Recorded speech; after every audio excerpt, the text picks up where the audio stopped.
Há um ano atrás, nas vésperas de Simhat Torah, o momento em que nós estamos vivendo hoje, Israel era invadido pelo Hamas e aconteceu uma das maiores tragédias do povo judeu desde o Holocausto. E um contraste de uma festa de alegria, chama-se a alegria da Torá, Simhat Torá, nós lembramos momentos tão tristes, momentos que impactaram a vida do povo judeu e impactaram a existência do povo de Israel. Mas Israel está mais forte do que nunca, Israel está superando. Hashem tem entregue todos os inimigos nas mãos do seu povo e Israel está saindo vitorioso. Um ano dos ataques, dos atentados contra Israel. E nós vamos falar justamente sobre esse período de Simhat Torah, um feriado que já dura mais de uma semana em Israel, tudo parado.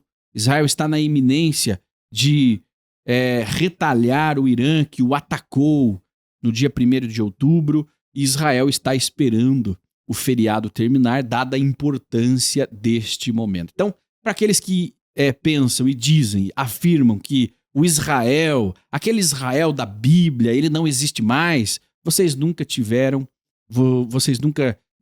tão enganados, né? Porque Israel, sim, aquele mesmo Israel, ele está mais vivo do que nunca. E agora você vai entender por que esse momento é um momento tão importante para o povo judeu, para Israel quanto povo, quanto um Estado, e qual é, né, essa grande proteção, né, que defende Israel, que está cercado por mais de 7 frentes de batalha e continua mais vivo do que nunca, celebrando com muita alegria, com muita festa esses momentos. Shemuel, então, é um dia que marcou a história e vai ficar lembrado como o Yom Kippur, né, de 1973. Exato. Né? No dia do Yom Kippur, o Egito e outras nações se levantam contra Israel e tentam destruir Israel. E Israel passou perto da derrota, mas com mão forte ele foi liberto daquele inimigo. E nesse período, há um ano atrás, também o inimigo novamente se levanta, aí o Hamas, contra Israel. Mas a vida não para. O calendário hebraico não para que Israel possa lutar, né? Ele continua, a vida continua e as celebrações continuam. E vivemos agora esse momento de Shemini Atzeret e Simhat Torah, Shemuel. Como isso é vivido na prática, né? Vamos entender isso. Agora você continua conosco aqui para entender o que é isso, o que o povo judeu faz, aqueles que praticam o judaísmo fazem, né? E onde entram as demais nações nisso tudo, Shemuel. Olá, Shimon, Uriahu, e a você que está nos acompanhando para esse importante feriado. Nós estamos concluindo Shemini Atzeret, que é o 8º dia da Assembleia. Ele parece estar conexo com os 7 dias de Sukkot, mas ele é um feriado à parte, né? Ele é um feriado à parte, que é a Assembleia, lembrando que esse feriado marca o período em que as leituras da Torá, ele era feito publicamente diante de toda a comunidade, o período em que a festividade que envolvia o templo sagrado por pedido de águas, ou seja, chuvas, né? É um período de inverno, começa o frio e o período das chuvas. Então, nesse mesmo momento, os judeus em Eretz Israel estão vivendo numa sucá, concluindo ali 7 dias, com esse ritual que acontece em todas as sinagogas, que é o Rosh Hashanah Rabbah, que são as 7 voltas que são dadas nesse final de festival de Sukkot, que é quando também em Israel, que é Simchat Torah, o Shimon está lembrando aqui desse atentado que aconteceu exatamente há um ano, do calendário hebraico, que foi a invasão do Hamas em Israel, vitimando mais de 1.200, 1.400 pessoas e sequestrando outras dezenas. ele marca o período da maior alegria, porque a intensidade da alegria ela vai aumentando dentro do período do festival. Quando vai chegando no final no finalzinho da festa, que são os últimos dias, então o ápice da alegria ele vai se intensificando, porque a euforia, a alegria, ela está mediante a satisfação de ter concluído Yom Kippur, de ter passado pelo julgamento de Rosh Hashanah e de estar concluindo o período em que estamos morando numa sucá. Ou seja, Israel está esfriando, né? É o tempo de inverno, quando começará a chover. E no Musaf, que são as orações adicionais de Shemini Atzaret, que também é Simchat Torah, aí nós começamos a mudar nas orações, que é o pedido pela chuva. Por que nós não pedimos antes? Que é exatamente o período que ainda nós precisamos de uma trégua para conseguir habitar na sucá sem que tenha chuva. Porque quando tem chuva na sucá, nós não podemos recitar uma bênção estando sob a sucá. Só quando não tem chuva, está chovendo, nós não podemos habitar nela. Agora, Simchat Torah é a alegria da Torá. Então a Torá são os pergaminhos, o eclave que nós lemos no decorrer de todo o ano, são 54 sábados, que nós concluímos as 54 porções de Torá. Então o pergaminho, seja ele um Askenazi, seja ele um Sefaradi, ele vai se enrolando, né? Ele vai se enrolando de Bereshit até Devarim, que é o último livro da Torá. Então agora nós estamos concluindo a última leitura da Torá, que é Devarim, né? A última porção. Nós temos duas miniaturas. Olha, né? Essa aí essa aqui é a Sefardi, né? É uma casezinha, né? É uma miniatura, né? Uma réplica do que seria a Torá Sefardi. Atrás de você, Samuel, tem acho que é Nazi, né? São as duas principais representações culturais, né, do judaísmo. São os pergaminhos das festividades da Torá, né? As comunidades elas vão justamente reiniciar a leitura. Finaliza o ciclo, né, de leitura. Finaliza. No caso do Anusim Brasil, junto com as comunidades conservadoras, eu acho que grande parte da comunidade judaica ela segue o ciclo trienal, né? Que é aquela porção dividida, né, em três anos. Né? E nós vamos agora para o ano 3. Né? 3. Estamos indo para o ano 3, onde nós vamos ler sempre a terceira parte da Parashá. Bom, ela traz todo o significado de Sukkot, de habitar em tendas no seu bojo, né? Seria uma extensão, mas ao mesmo tempo marca uma cerimônia muito importante que é o reinício, onde nós temos a leitura final e a leitura inicial da Torá, a celebração de ter essa joia tão preciosa no nosso meio, no meio da comunidade.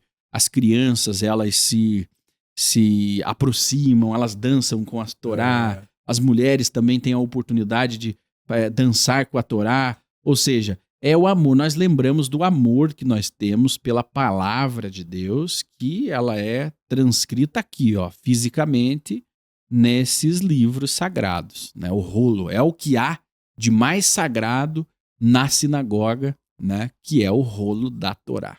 Eu vi um casal que a moça perguntou assim, mas como que você sabe que eu gosto de você? Que eu te amava? Ele falou assim, quando você decidiu comprar um carro para mim no teu nome. Para ele foi o suficiente para entender, né, que ela estava fazendo um ato de, né, confiança, né? Sim, do tempo em que eles se conheceram, e ela comprou um carro para ele no nome dela. Então ela pergunta, e quando você soube que eu te amava? Quando você decidiu comprar um carro para mim no teu nome. No caso de Israel, como que nós sabemos essa afinidade que temos com Deus? Nós temos duas importantes orações, que é as bênçãos de Shema, a Havat Olam, né? Então, com amor eterno nos amaste e nos deste a tua Torá. Leis, estatutos, preceitos e juízos. Então, hoje a devoção de Israel é de que o amor que Deus tem por Israel está vinculado ao fato de ele nos revelar a sua Torá, né? Então, como que você sabe que Deus te ama? Porque ele nos revelou a Torá. Então, a Torá, na essência humana... Revelou e deu, né, Shimon? Revelou e deu. Entregou, porque aí, segundo os ensinos judaicos, a tradição, os anjos não queriam, né, que Deus nos desse ela. Houve uma briga. Uma briga não, mas houve uma contestação. Ora, vais dar o que há de mais precioso para eles, né? Sim, darei, né? Darei, eles são as minhas criaturas e realmente ela foi nos entregue. Então, ela é o que há de mais precioso, né? De uma manifestação, realmente, irmão, de uma comprovação de amor de Deus para com a gente. Então, por exemplo, a gente manifesta o amor às vezes não só com palavras, mas com gestos físicos, né? Físicos, de com doação, objetos, né? Com joias, mas que o São valor gestos, daquilo representa o né? tamanho Lá nos Estados Unidos existe uma tradição que todo pedido de casamento, seja de religiosos ou não, é uma tradição, uma cultura, né? Seja cristão, seja judaico, de pedir a mão da moça com um anel de diamante. É o costume. Então, lógico, isso já foi mais forte, mas ainda hoje em dia tem muito significado quando o pedido vem acompanhado de um valor. Não existem os povos que pagam o dote do casamento, né? Caríssimo. Dado a importância daquela relação. E a Torá é isso, né? É um dote, é um símbolo máximo do amor divino pelo seu povo de Israel. E a oração diz, né? Com amor inalterável, né? Nos deste leis, estatutos, preceitos e juízos. Porque o amor de Israel por Deus foi incondicional. Incondicional. Né? Quando Deus, né, colocou a Torá, o povo diz, faremos, né? Faremos e entenderemos e já é nossa. Né? Diz que, acho que é um dos salmos, eu não tenho certeza se 89, diz que Deus ofereceu a Torá às nações e eles não aceitaram. Né? Então, as nações perguntavam quais são os mandamentos. Quero saber qual é o mandamento, eu não vou assinar esse negócio aí sem saber o que é. Então surgiu até um humor judaico sobre os egípcios. Quando Deus ofereceu, quer meu mandamento? Qual é o mandamento? Ele diz, não roubarás. E eles disseram, não, isso aí vai atrapalhar nossos negócios, não queremos não. Né? Aí foram com os turcos e os turcos perguntaram, qual é o mandamento? Não cobiçarás a mulher do teu próximo. Nós não temos interesse. Né? Então quando ofereceu para Israel, Israel aceitou de forma incondicional, faremos e ouviremos. Então esse faremos e ouviremos, depois da rejeição das nações, isso para Deus também foi importante. Tá, mas vocês não vão nem querer saber quais são os mandamentos? Não, senhor. É nosso e nós agradecemos pelos mandamentos. Né? Então, o humor judaico é claro que ele diz que os judeus perguntaram quanto custa. E a Hashem falou, não, é gratuito, eles falaram. Então nos vejam 10. Porque não gostam de pagar. Mais literalmente, aos pés do Monte Sinai, quando Israel teve a oportunidade de ouvir a presença divina falando aos seus ouvidos, depois de ter libertado da opressão egípcia, de ter atravessado eles pelo mar, de ter conduzido pelo deserto, de ter sustentado e feito as providências, aí eles passaram a ouvir esse benfeitor que eles nunca ouviram, eles não sabiam exatamente quem é que estava fazendo isso através de Moshe. E quando eles ouviram que se tratava do mesmo Deus de Abraão, Isaac e Jacó, o benfeitor, sabe que uma coisa que você fala assim, olha, tem alguém mandando dinheiro na tua conta. E você fala, pô, mas quem será? Teve um caso, o cara que pagou a tua conta ali. Mas quem será? O outro socorreu o teu filho, protegeu o teu filho. E você fala, mas quem é que está fazendo isso? Eu quero saber. Você já começa a dever para uma... Você já começa a ter um senso de dívida para uma pessoa que você não sabe para quem que eu vou agradecer. Para quem que eu vou manifestar a minha gratidão. É uma coisa... É essa sensação que Israel teve em todo momento, sem saber exatamente quem era o benfeitor que estava protegendo, guardando, honrando e sustentando. Quando eles ouviram a voz do Sinai, né, eles falaram, faremos e ouviremos. O mandamento é nosso e nós vamos cumprir, independente do que o Senhor está pedindo. Então foi um amor incondicional, né? Foi um amor incondicional porque não teve reserva, não teve desconfiança. Falou, pô, mas será que não tem uma pegadinha aí? Será que não vai ter um mandamento que... Não. Seja lá o que for que Hashem estiver nos pedindo, nós faremos e ouviremos. Né? E isso foi esse noivado que o Shimon está falando aí. Foram trocas de valores. Né? E essa lembrança Deus tem, quando Jeremias tem que lá fazer uma censura a Israel, Deus diz assim, lembro-me de ti quando pelo deserto me seguias, de forma incondicional.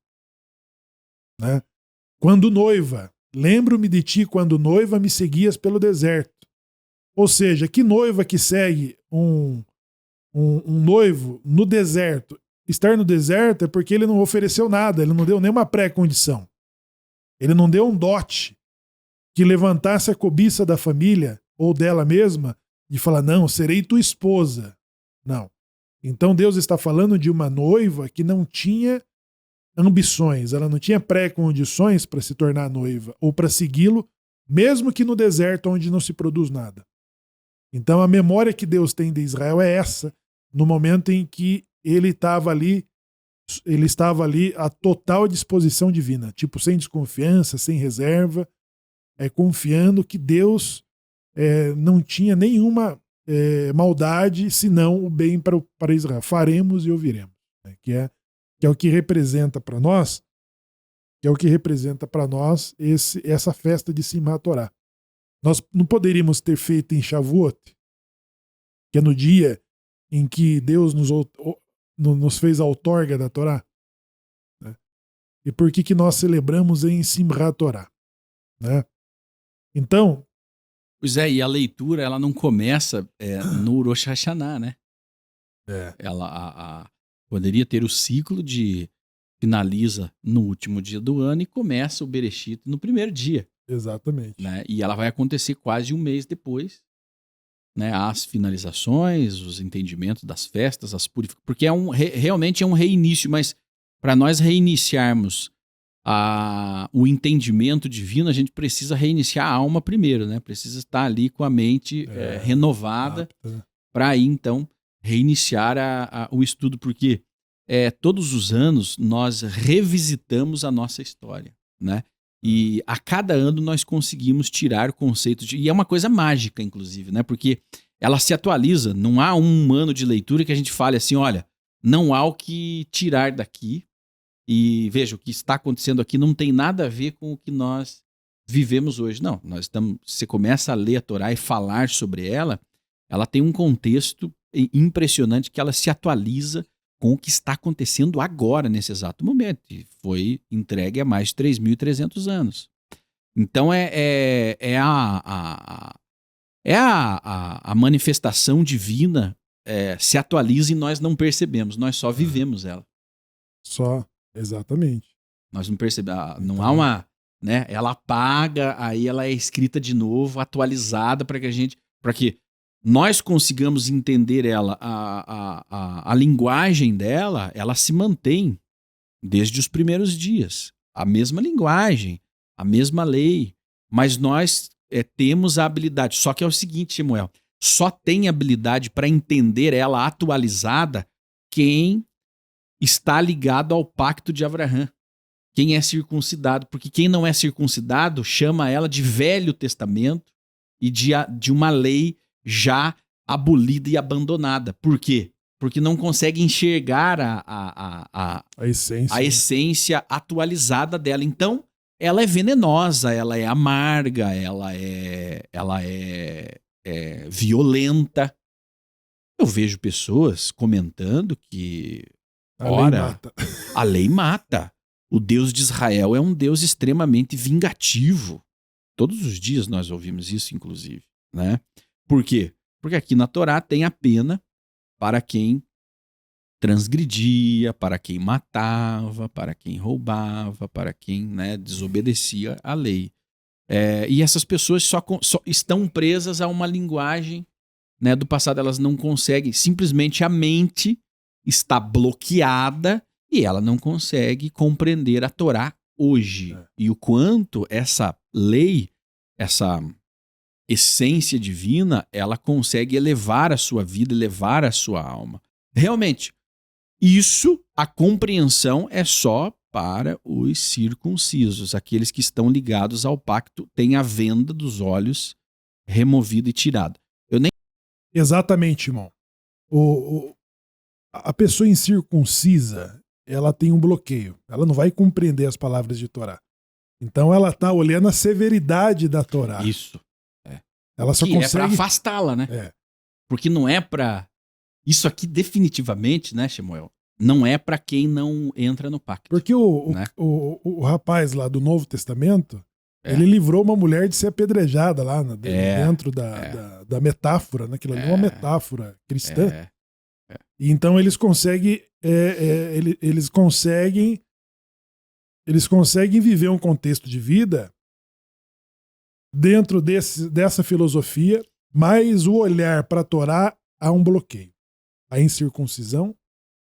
Porque o salmista Davi, Salmo 19, diz assim: quando vejo os teus céus, obra dos teus dedos, as luas, a lua e as estrelas que tu criaste, ele fala sobre a precisão de todos os astros da natureza e do universo, de que funcionam dentro da lei que Deus fixou para o sol. O sol não perdeu a hora por causa do Netflix. Ele não se atrasou porque ele acordou depressivo. Todas as coisas estão cumprindo no jeito que Deus estabeleceu na criação. Na criação. Tudo continua funcionando. Davi está olhando isso. Ele fala, tudo está no eixo. E a única coisa que ele percebeu está fora do eixo da criação divina é o homem.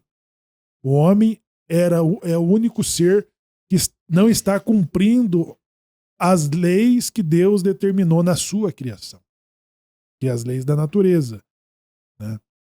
Então, Davi, ele tendo esse olhar, ele diz assim: a lei do Senhor é perfeita, é mais doce que o mel, é mais fina que o ouro puro, ela dá sabedoria aos simples, ela levanta o pobre do monturo junto aos príncipes.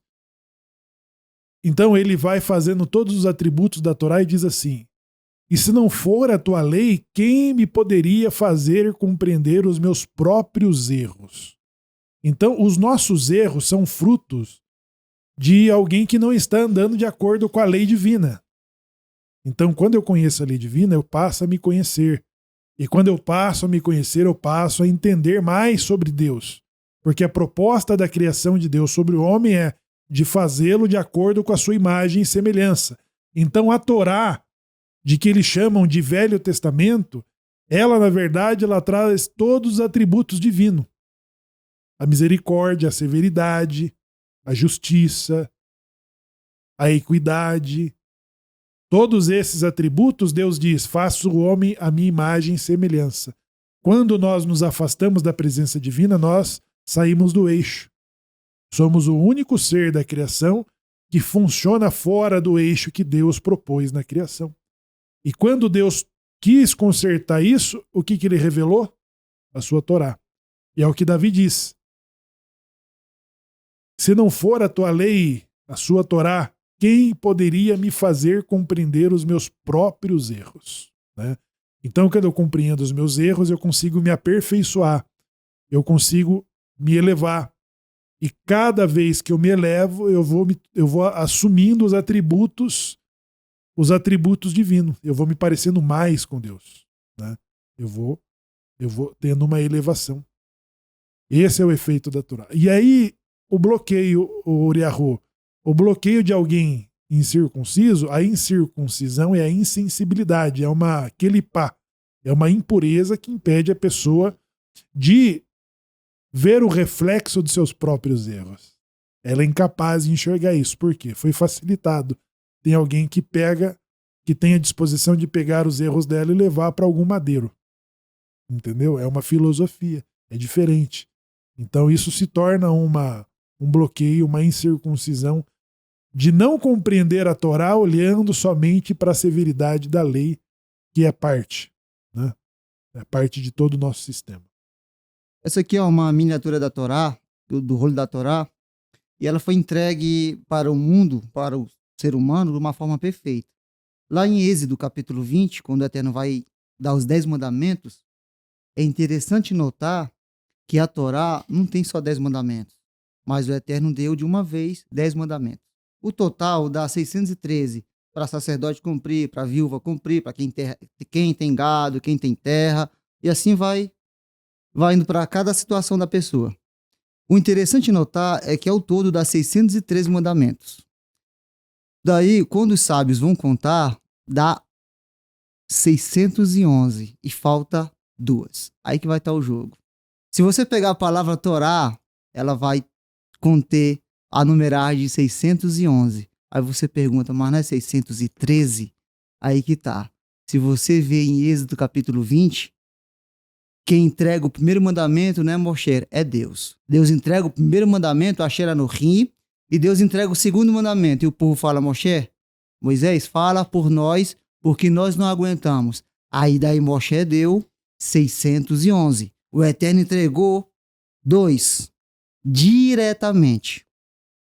Ou seja, a Torá está incluída na nossa alma, na nossa vida, diariamente. Porque os 10, eles são só o resumo de 613. Você pega 613 e divide por números. 6, 1 e 3. 6 mais 1, 7. Com mais 3, 10. 613 mandamentos são uma forma da gente cumprir sem ser demais, mas diminuir um pouco na nossa vida. Você falou algo muito bonito e verdadeiro dentro da tradição judaica, que aí estão os códigos sagrados para quem tem esses códigos ter uma vida perfeita, uma vida equilibrada de felicidade, de prosperidade, de saúde, né?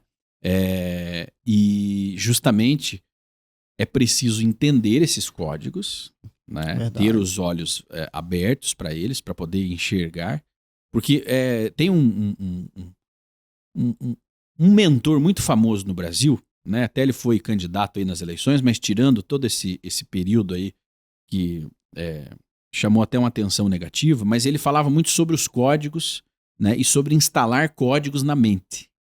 E isso é um fato, isso existe, tá?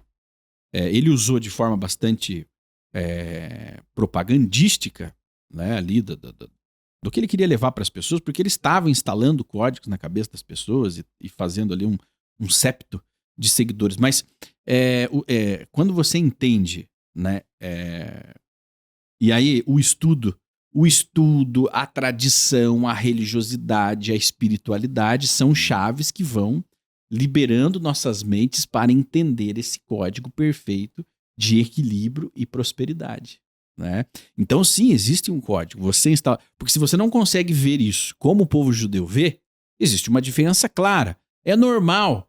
Nem todas as nações, né? Aliás, foi entregue apenas a uma nação esse código sagrado, né? E nem todas têm a obrigação de enxergá-la hoje, né? Mas não é porque você não enxerga que não existe, não é porque você não enxerga que não é verdade o que isso representa para o mundo. Lembrando que hoje isso aqui é o centro, né? A Torá é o centro do mundo, porque Israel é o guardião desse livro sagrado. E não é só um livro, né? É um guardião deste código sagrado. E o mundo todo está olhando o que é que vai acontecer com Israel nos próximos minutos, nas próximas horas. Então, não tem como não dizer, não, a Torá é do passado. Não, ela é o centro do mundo ainda hoje, nos dias, né? Nesses momentos, agora, nós estamos falando, o mundo está prestando atenção no que está acontecendo.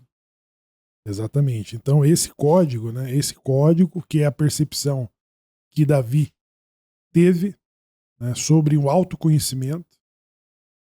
Quando nós nos conhecemos, nós passamos a entender mais o universo, interagir melhor com o universo. Porque o pessoal não fala a lei do retorno, é o universo interagindo com a humanidade. E quando nós não temos a percepção do retorno, é porque não nos conhecemos, e não nos conhecendo, somos incapazes de conhecer a lei divina, e se somos incapazes de conhecer a lei divina, estamos muito distante de conhecer a Deus. Aí é a questão da incircuncisão. Isso mesmo. Entendeu? Aí é o bloqueio, né? Aí a definição a que distância você está de se autodescobrir. Qual o próximo passo? De entender o universo.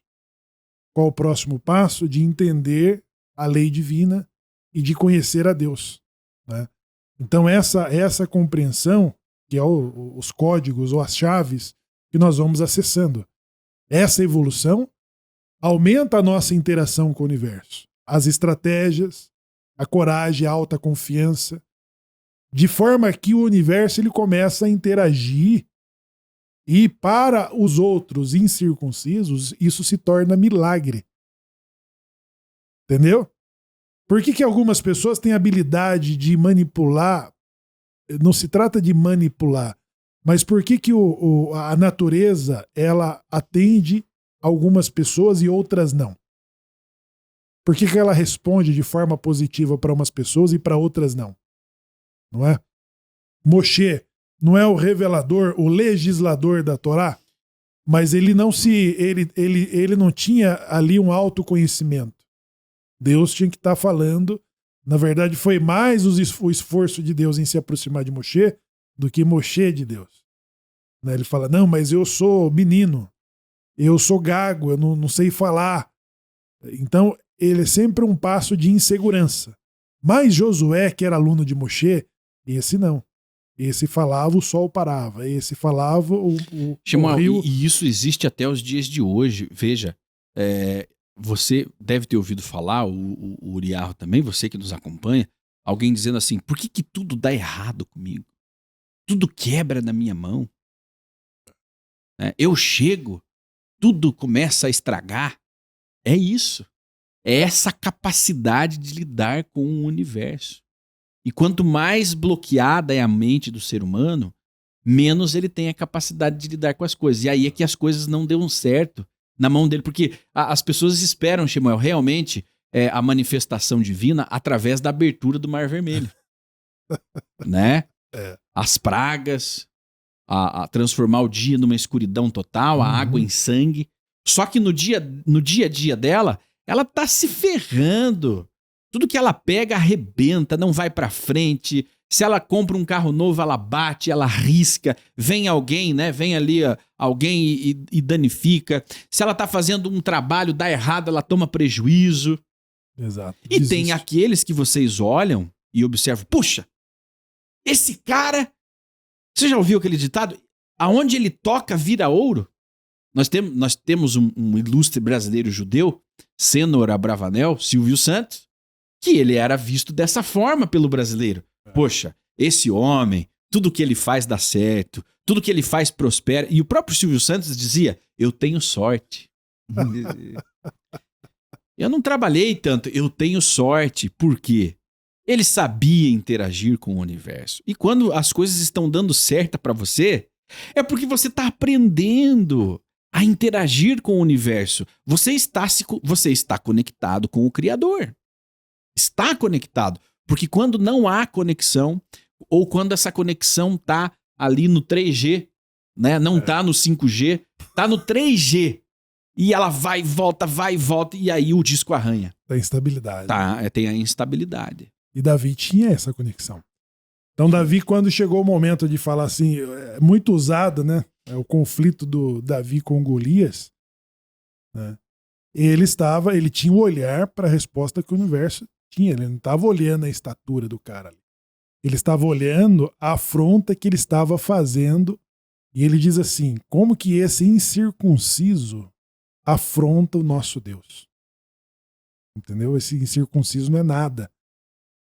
E aí os heróis hebreus, os alunos do rei Saul, eles tiveram esse receio. E Davi foi um confronto desproporcional. É um confronto desproporcional. Que Davi conseguiu impor uma derrota ao gigante que estava diante dele. Então é isso aí, o Josué. Esses desafios... O Israel e o Faraó. Israel, o Silvio Santos.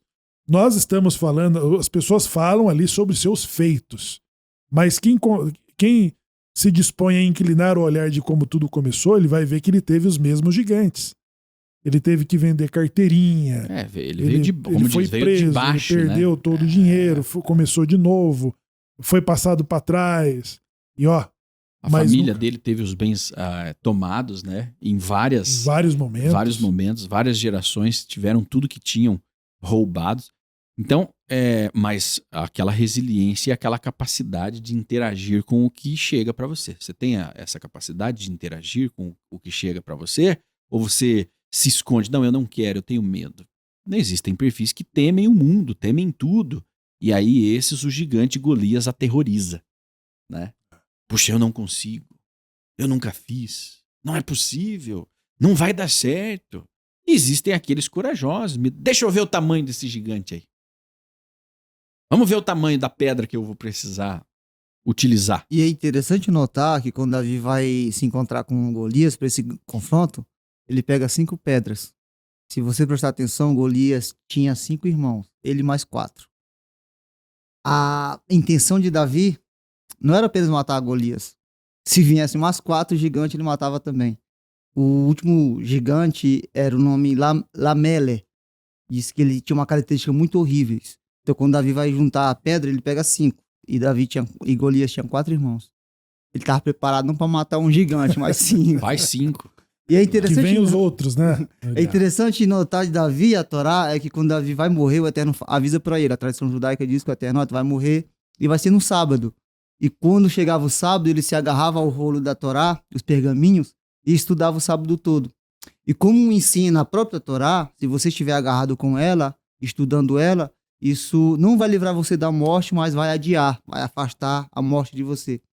E daí conta que quando acabava o Shabat, Davi fazia uma despedida do sábado, que foi bom, e deram o nome de Havdalah, despedida do Shabat, através disso. A tradição conta que veio um anjo e fez uma zoada no Shabat, ele largou o rolo da Torá e daí ele morreu. Então a gente vê que a Torá ela tem uma proteção de vida muito grande. Tem um texto muito clássico. E vós, que vos unistes ao Eterno, vosso Deus, estáis todos vivos hoje. Ou seja, a Torá ela proporciona uma melhora não nessa vida, mas na outra vida. Que se você estiver conectado com a Torá, você vai estar conectado com o Eterno. Então você vai sempre estar vivo com o Eterno. Tem uma frase linda, né, no Shabat, né, que diz, nós dizemos, quando é o rito Ashkenaz, nós dizemos depois, né? Acho que quando é a Sefarade, nós dizemos antes, a Torá, a árvore da vida para os que nela se apegam, e os que nela se apoiam são bem-aventurados, né? Então é uma mensagem assim, que traz a nós uma reconexão ou a conexão com o princípio de tudo, né? Aquela árvore com as suas raízes profundas, né? Trazendo a melhor seiva para nos alimentar, né, e para nos manter em pé. E o povo judeu permanece em pé. E a árvore da vida é a oliveira, né? É, a oliveira. Ele é a oliveira que, da oliveira, ela é usada para fazer exatamente os pergaminhos. Né? Da oliveira. A oliveira é a árvore que... A madeira. A madeira. A oliveira é a árvore escrita que vive, no couro. Ela vive por milhares de anos.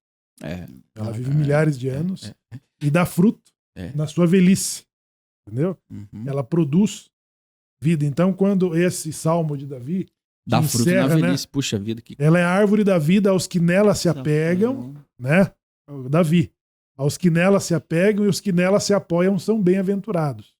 Então, a oliveira ela é usada para essa Isso aqui é uma réplica, né? Mas na Torá, em todas as comunidades, ela é feita dessa maneira e não de outra, né?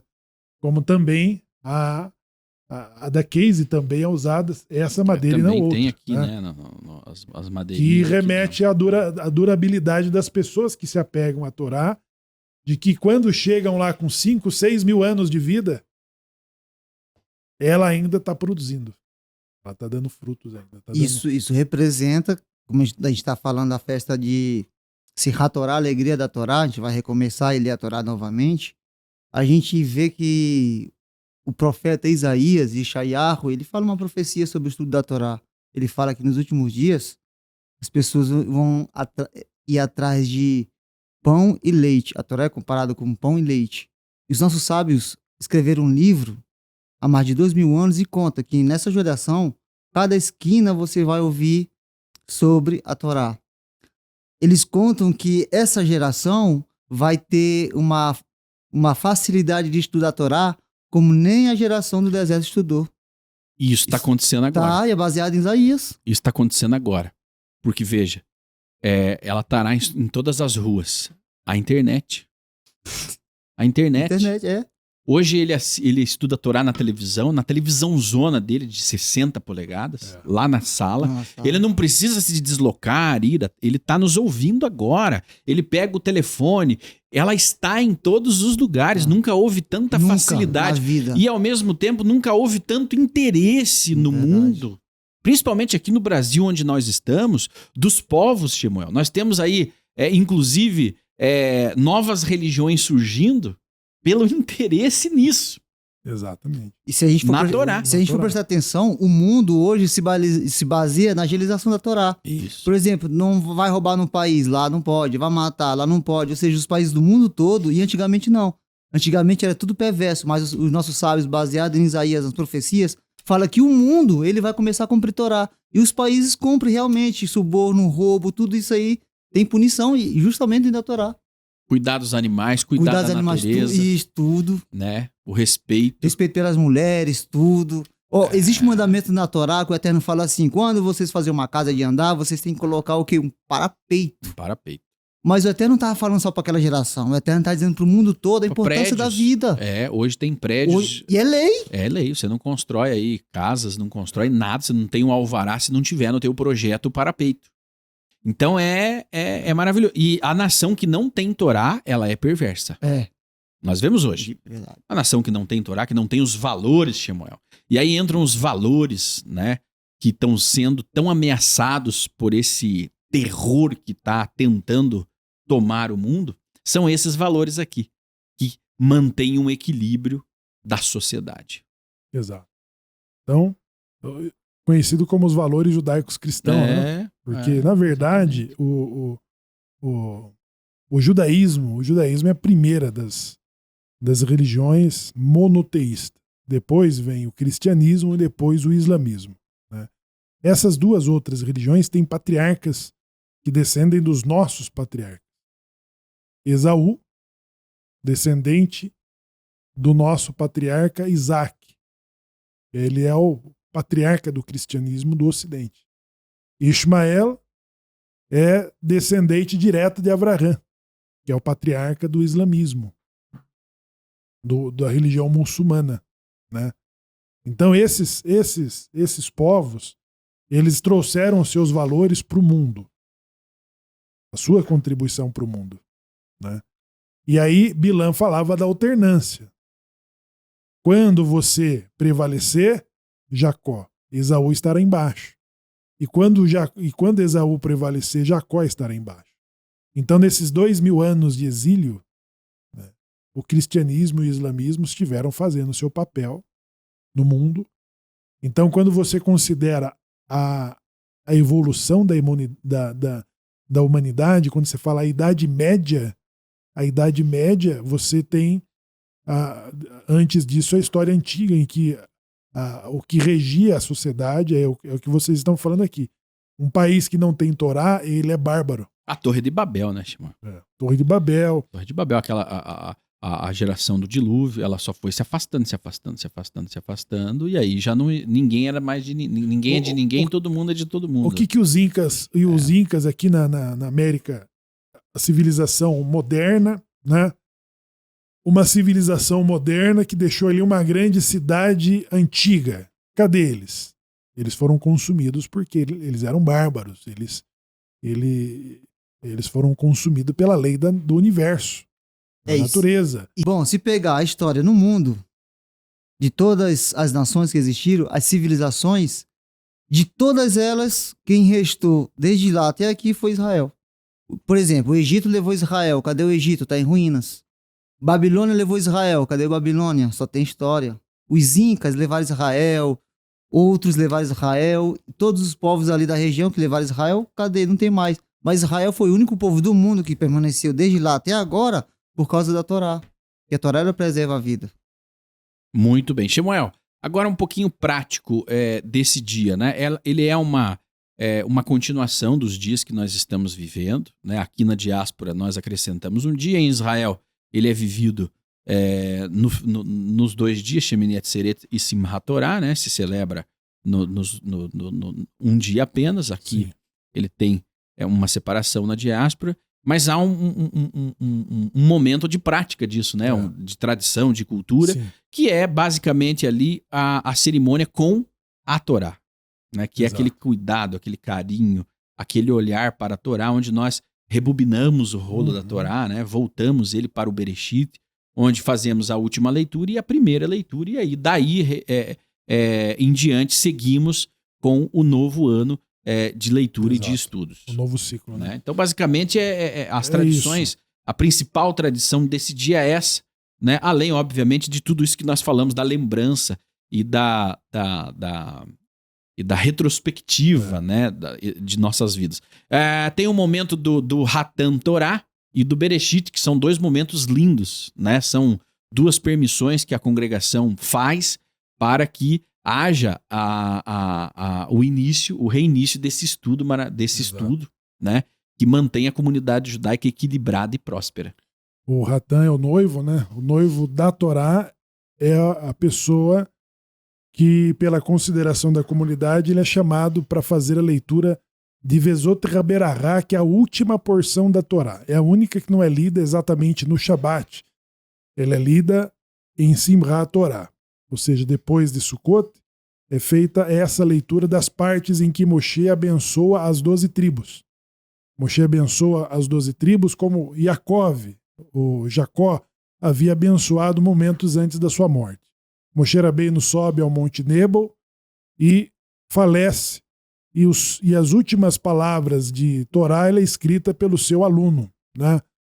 Então, é marcado por alguém que vai ser chamado para fazer essa última leitura, ou seja, digamos, né, estamos em Devarim, e depois que ele fez essa leitura, que é o Hatan Torá, o noivo da Torá, que lê o último livro da Torá, a Torá é levada com cortejo para dentro da comunidade, e ela é aberta. O enclave, o rolo dela, ele é completamente aberta, né, estendido, e começa a rebobinar a Torá. Ela vai ser rebobinada até que o início da sua leitura esteja em Bereshit, que é Gênesis, o princípio. Quando feito isso, ela é reconduzida a Bimá, e depois dessa recondução, a comunidade vai convidar o Hatan Bereshit, que é o noivo de Bereshit.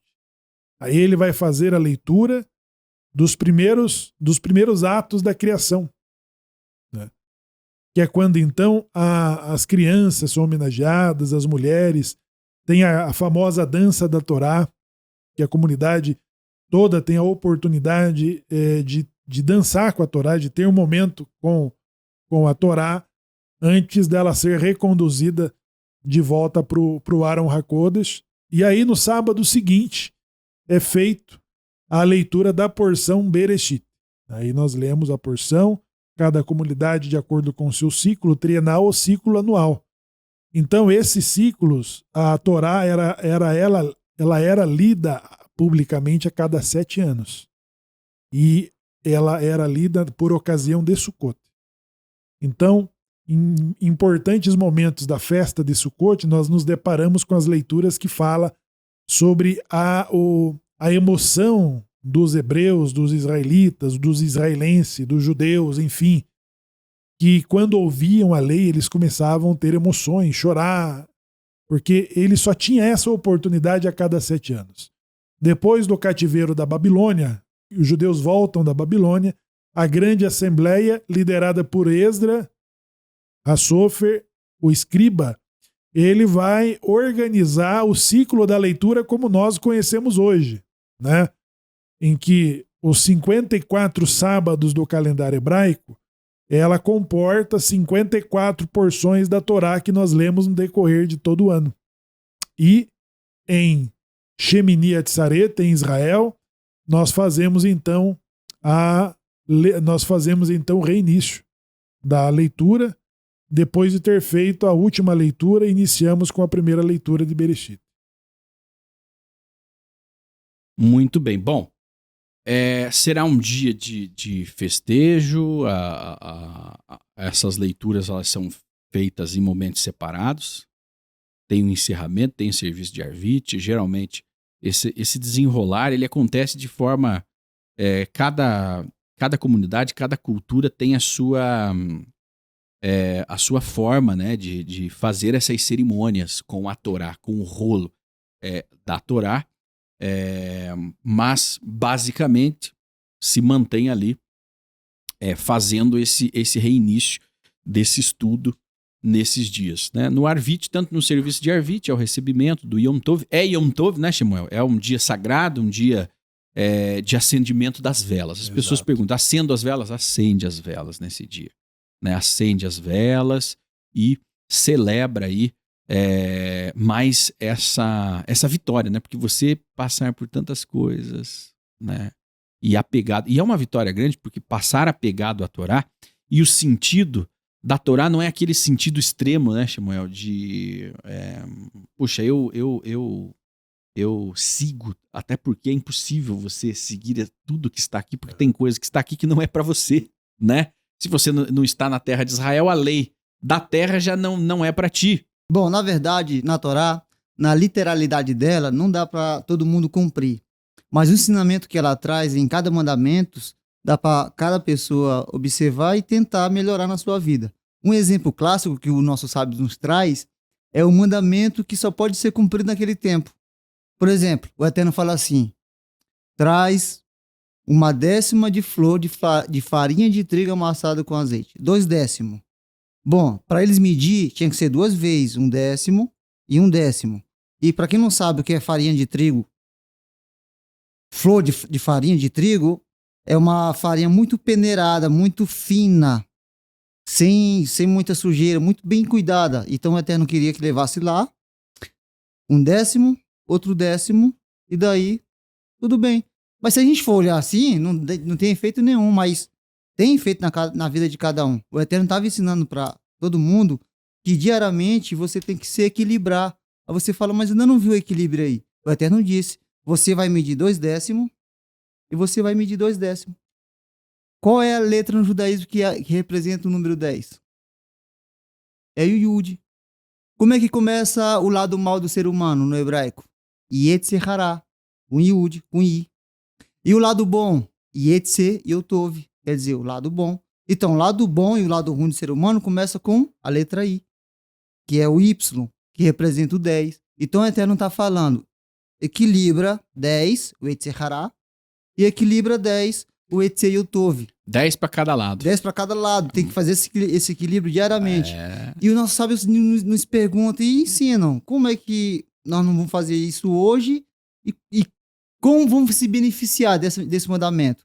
Os nossos sábios ensinam. Você vai ler o texto, você vai se concentrar e vai tentar criar um equilíbrio na sua vida de algum caso que aconteceu, que está acontecendo, que só você vai saber. Mas você vai buscar criar esse equilíbrio. Esse mandamento está ensinando que nós temos que se preocupar em quê? Criar nosso equilíbrio. Então, cada mandamento da Torá, na sua literalidade, não é para todo mundo cumprir, mas o ensinamento, todo mundo aprende um pouco. Ela é o manual que foi nos entregue para nós fazermos o Tikkun Olam, a transformação. Então, o que você precisa transformar hoje? Eu preciso transformar eu mesmo, né? O meu comportamento, a inteligência emocional, o desenvolvimento, a sabedoria. Então ela tem os códigos para desbloquearem, né, essa parte da sua transformação do mundo, né, o Tikkun Olam constante. Esse é o objetivo e é para isso que fomos colocados aqui, criados, e a grande missão é transformar o mundo, e o manual de transformação do mundo está aqui. A Torá, os códigos sagrados, perfeitos, que equilibram a vida e mantêm o povo de Israel próspero. Agora, Shimon, a questão comportamental é que biblicamente, né, e até oralmente, o que o judaísmo segue é que estamos terminando o festival. Então, o ciclo econômico de Israel é muito diferente. Estamos aqui no Brasil seguindo uma outra agenda, né? Mas o comportamento judaico ele vai se preparando para que a nossa finalização desse evento, toda a nossa energia positiva ela esteja em nossas mãos. Em alta. Né? Então, em Israel, o agricultor que está voltando para sua casa no inverno, né, ficando na sucá, na cabana, 7 dias. Está começando, né, o inverno. Depois de Simchat Torá, nós lemos Deus que faz cair a chuva. Que faz cair a chuva e o frio. A né? chuva e o frio, exatamente. E aí, então, estamos voltando para casa no inverno com todo o nosso dinheiro, e muito dinheiro. Então nós passamos um período de festival com muita alegria, e esse é o dia de máxima alegria. Por quê? Estamos voltando com os nossos resultados, né? E a confiança estabelecida em Deus para um novo ciclo, que é o próximo ano. Ciclo da Torá. Estão levando a garantia. Ciclo da produção. Estão levando a garantia da chuva, né? Da chuva. Na próxima semeadura, ele leva a garantia de que vai chover na medida necessária. Porque se chover muito, afoga a planta. E se não chover, queima a planta, não vai para frente. Porque tem uma representação muito forte dessa questão da chuva aí. A gente faz até a bênção, né? Sim. E se a gente prestar atenção em Bereshit, tudo está em Gênesis. Vamos começar agora. O Eterno faz questão de narrar para todo mundo que não choveu em Gênesis, Bereshit. Ele fala assim, não choveu, e vinha o orvalho e cuidava da terra para não ficar seca. Os nossos sábios perguntam, por que o Eterno está dizendo que não tem chuva? Porque até então não tinha chuva e estava na Torá, porque até não tinha feito fazer chover. Os nossos sábios perguntam, por que o Eterno terminou o mundo, mas não fez chover, e ele falou, eu que não vou fazer chover.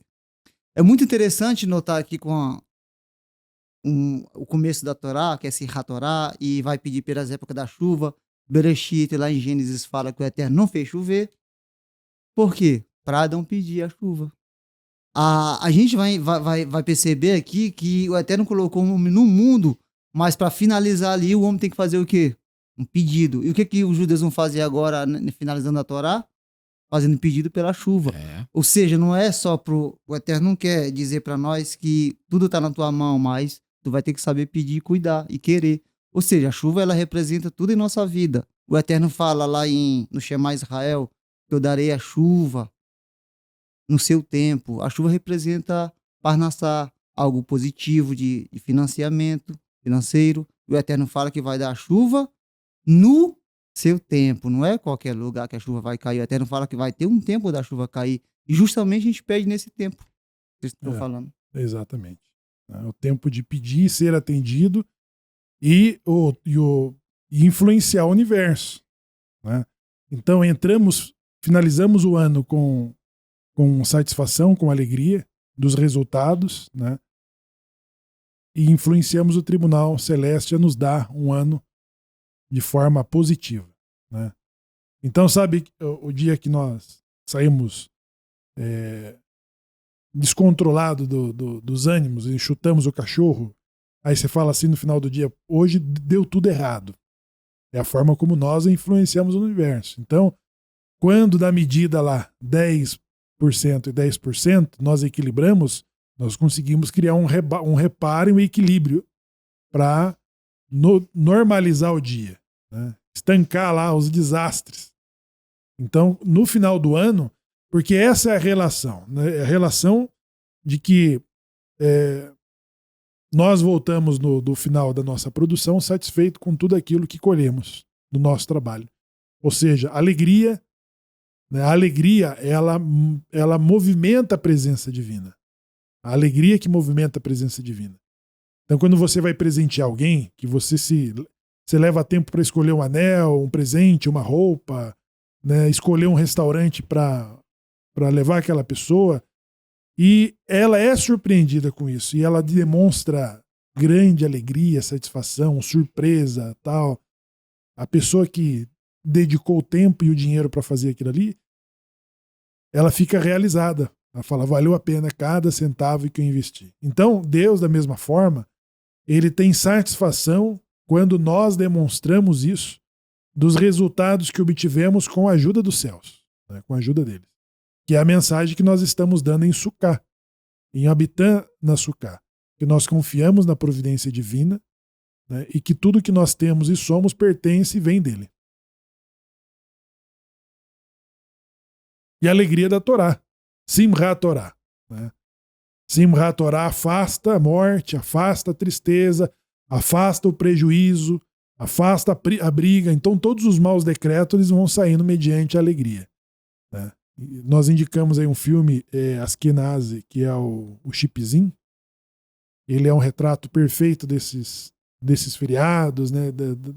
Do que ele representa na vida judaica e principalmente em Eretz Israel, né?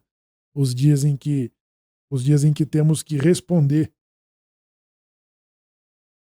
Os dias que nós temos que responder. Muito bem, então fique agora conosco nas celebrações deste dia sagrado, deste dia.